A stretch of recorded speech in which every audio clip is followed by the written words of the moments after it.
شہر نبی تیری گلیوں کا۔ 31 دسمبر یاد رکھیں، 31 دسمبر بروز اتوار بعد نماز عشاء آپ کی اسی مدینہ مسجد میں ایک بہترین وہ پلیٹ فارم ہے کہ وہاں آ کر کے ہم اپنے رب کے حضور روئیں، گڑ گڑائیں۔ اللہ اتنا خوش ہوتا ہے آپ سے کہ ایک میرے آقا صلی اللہ علیہ وسلم نے ایک مثال دی کہ ایک شخص تھا کہ جو اونٹ پہ کھانے پینے کا سامان لے کے جا رہا تھا اور ایک جگہ جو ہے وہ رک گیا، ریگستان تھا، پورا میدان تھا۔ جب رک گیا تو آرام کرنے کے لیے لیٹ گیا، اونٹ غائب ہو گیا۔ جب اونٹ غائب ہو گیا تو یہ ڈھونڈتا رہا، جب بیدار ہوا تو نہیں ملا۔ اب جو کچھ کھانے پینے کا تھا اسی اونٹ پہ لدا ہوا تھا۔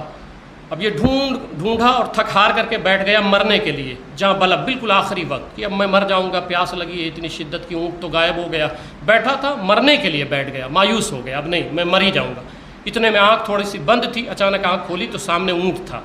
تو وہ بندہ کتنا خوش ہو جائے گا، ہے نا، کہ مرنے کے لیے بیٹھ گیا تھا اور کھانا پینا اسی پہ لدا ہوا تھا، مرنے کے لیے بیٹھ گیا، میں مر گیا کیونکہ ہے ہی نہیں کچھ کھانے پینے کے لیے، کیا کھاؤں، اتنے میں اونٹ سامنے تھا، کتنا خوش ہوگا۔ میرے آقا فرماتے ہیں جب بندہ توبہ کرتا ہے تو اللہ اس سے زیادہ خوش ہو جاتا ہے۔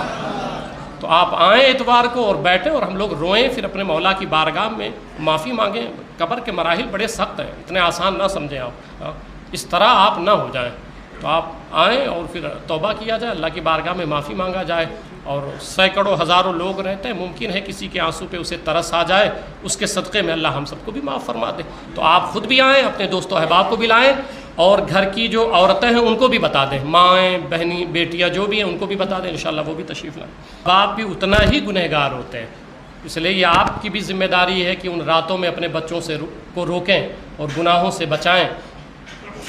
اور اللہ کا شکر ہے، میں نے بتایا تھا کہ درود پاک کا جو حجرہ، جو کمرہ خریدا گیا تھا، اس کا کام الحمدللہ بڑے زوروں پر چالو ہے اللہ کی توفیق سے، اور چندہ اس کا بند کر دیا گیا ہے بالکل، کیونکہ رقم اتنی جمع ہو گئی ہے الحمدللہ کہ اسی سے پورا کام انشاءاللہ تعالی ہو جائے گا۔